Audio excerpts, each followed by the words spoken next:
Good morning कक्षा 5। अपनी अनुपम हिंदी व्याकरण की पुस्तक निकालिए। इसमें कल हमने किया था अध्याय 4 था आपका संज्ञा।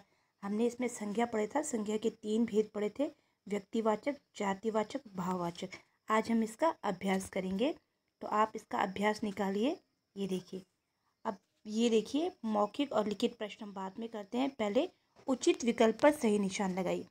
भाववाचक संज्ञा कितने प्रकार से बनती है? तो आपको बताया था भाववाचक संज्ञा 5 प्रकार से बनती है। संज्ञा के कितने भेद है? तो संज्ञा के 3 भेद हैं। जातिवाचक संज्ञा का उदाहरण है पर्वत। ठीक है। सेना कौन सी संज्ञा का उदाहरण है? तो संज्ञा है बेटा आपका समुदायवाचक संज्ञा का उदाहरण है। अब तीसरा वह है संज्ञा शब्दों को रेखांकित कीजिए तथा दिए गए स्थान पर लिखिए। कुम्हार बर्तन बनाता है, तो कुम्हार क्या है? व्यक्ति है, और बर्तन क्या है? चीज़ है। तो यानी कि कुम्हार और बर्तन हमारा क्या है? दोनों संज्ञा है। यह है लाल किला है, तो लाल किला क्या संज्ञा है।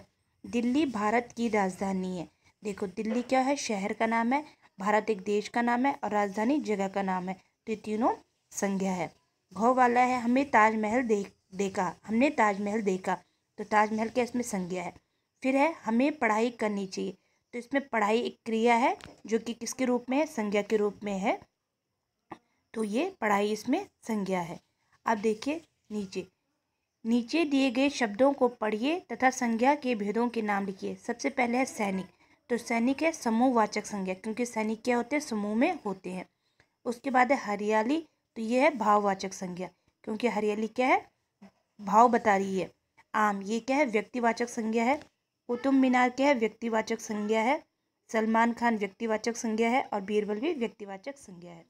उसके बाद ये देखिए दिए गए शब्दों को भाववाचक संज्ञा बनाकर रिक्त स्थानों की पूर्ति कीजिए। मीठा का क्या बन जाएगा? मिठास। पढ़ना का पढ़ाई। गौ का वीर का वीरता। मित्र का मित्रता। बच्चा का बचपन, और हरा का हरियाली। गन्ने में मिठास होती है। सुधीर पढ़ाई में बहुत अच्छा है। सैनिक वीरता से लड़े। सदा अच्छे लोगों से मित्रता करनी चाहिए। बचपन के दिन अच्छे लगते हैं, और वर्षा होने पर उपवन में हरियाली छा जाती है। अब देखते हैं इसके प्रश्नोत्तर। मौखिक प्रश्न है, नाम का बोध कराने वाले शब्द क्या कहलाते हैं? नाम का बोध कराने वाले शब्द संज्ञा कहलाते हैं। आपका नाम व्यक्तिवाचक संज्ञा या जातिवाचक? मेरा नाम व्यक्तिवाचक संज्ञा है। संज्ञा के 3 भेद होते हैं, व्यक्तिवाचक, जातिवाचक और भाववाचक। अब इसके लिखित प्रश्न देखते हैं। संज्ञा की परिभाषा लिखिए तथा उदाहरण भी दीजिए। किसी प्राणी, स्थान, वस्तु अथवा भाव के नाम को संज्ञा कहते हैं। जैसे प्राणी राम, प्रदीप, राधा। स्थान श्रीनगर, दिल्ली, गांव। वस्तु मेज, पुस्तक, रामायण। भाव बचपन, मिठास, लिखाई। अब है खो वाला, व्यक्तिवाचक संज्ञा किसे कहते हैं? उदाहरण भी दीजिए। जिस संज्ञा शब्द से किसी विशेष व्यक्ति अथवा स्थान का बोध होता है उसे व्यक्तिवाचक संज्ञा कहते हैं। उदाहरण लाल किला, श्री राम, मुंबई, महाभारत आदि। अब आता है आपका गौ वाला, जातिवाचक संज्ञा को उदाहरण सहित परिभाषित कीजिए। जिस संज्ञा शब्द से एक ही जाति की सभी वस्तुओं, व्यक्तियों तथा स्थानों का बोध होता है उसे जातिवाचक संज्ञा कहते हैं। उदाहरण है नदी, मनुष्य, पर्वत, नारी, बकरी, पशु आदि। अब देखो इसका अभ्यास है। अभ्यास में आपका रिवीजन है, पूरे 1 से 4 पार्ट का आपका रिवीजन है। अब नीचे दिए गए शब्दों में से रूढ़, यौगिक और योगरूढ़ शब्द को अलग अलग करके तालिका में दीजिए। या आपको बॉक्स दे रखा है, आपने इनको छांटना है। तो रूढ़ में आएगा हमारा पल, गधा, शेर और कल। यौगिक देवालय, विद्यालय, श्वेतांबर और शक्तिशाली। योगरूढ़ दशानन, चारपाई, नीलकंठ और लड़का। निम्नलिखित शब्दों में से आवश्यकता अनुसार रॉ का प्रयोग करिए तथा शब्दों को पुनः लिखिए। देखो गाम था, तो इसका हमने कहा ग्राम। श्रम का श्रम। ड्राम, डामा का ड्रामा। टक का ट्रक।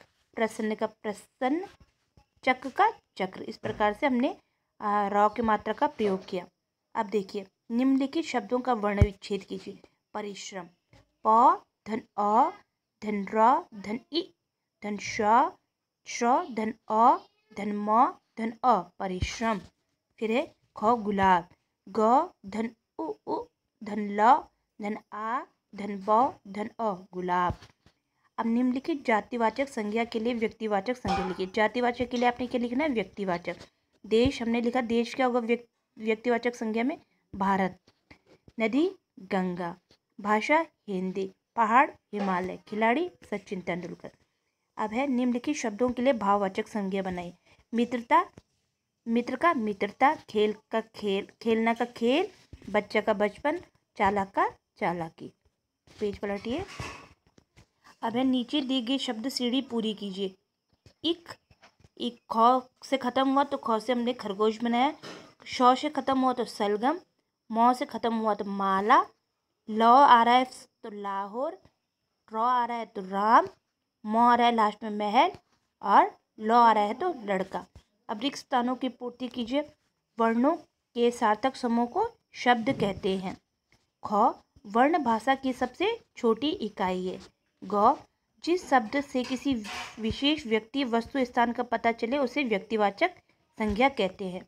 घ, अंग्रेजी भाषा की लिपि रोमन है और हमारी राष्ट्रभाषा हिंदी है। यहाँ पे आपने अभ्यास का 4 अध्याय के जो पार्ट 1 से और 4 पर आधारित है, इनका आपने अभ्यास किया। और हमने वाक्य जो हमने कल पढ़ा था, संज्ञा जो हमने कल पढ़ा था, उसका हमने अभ्यास किया। यहाँ पे संज्ञा और उसके हमने सारे अभ्यास कर लिए हैं।